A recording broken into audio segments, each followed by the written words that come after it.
Magandang araw po mga idol. Nandito naman po ang inyong kaibigan si Marwin de la Cruz. Ito nga po, meron po tayo ditong santol at tirang ulam po ito kagabi, pritong manok po. Ang gagawin po natin ay lulutuin po natin siya gamit po ang santol. Yung tatawagin po natin sinantolang pritong manok. Ito po yung sinigang po natin sa santol. Yan. Siyempre tatalupan po natin ang santol. Ano po yung santol natin gagamitin na yan? Mga 5 po yan eh. 5 santol. Yan. Habang tinatalupan po natin ang santol guys, kung maalala nyo po, yung santol po na yan masarap po yan talagang gamitin sa mga pansigang. Sinubukan ko na rin po yan sa mga sigang na mga karne, yan, mga isda. Ay nako, nag-fast forward po tayo ng konti. Yan, tapos na po ang ating pagtatalop. Ngayon po ay tatadta rin naman po natin yan.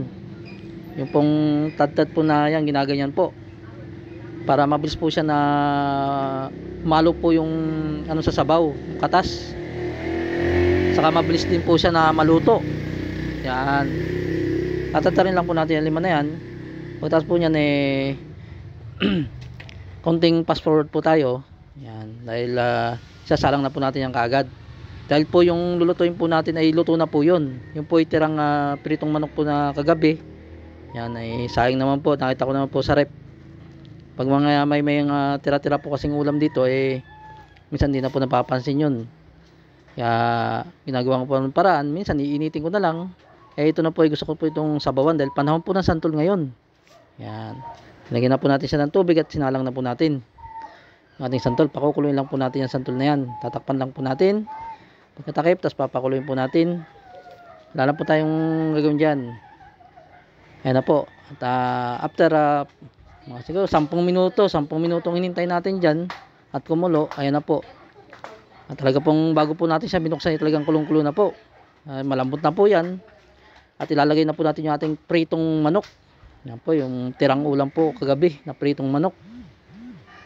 Yan. Nilagay na po natin.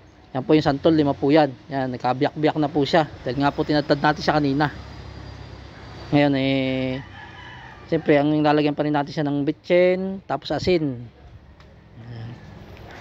Yan na po yung pinakaano niyan, bitchin sa asin. Wala po kasing sibuyas Dapat po kasi may sibuyas pa yan sa sili sa dahil wala, kaya yan na po.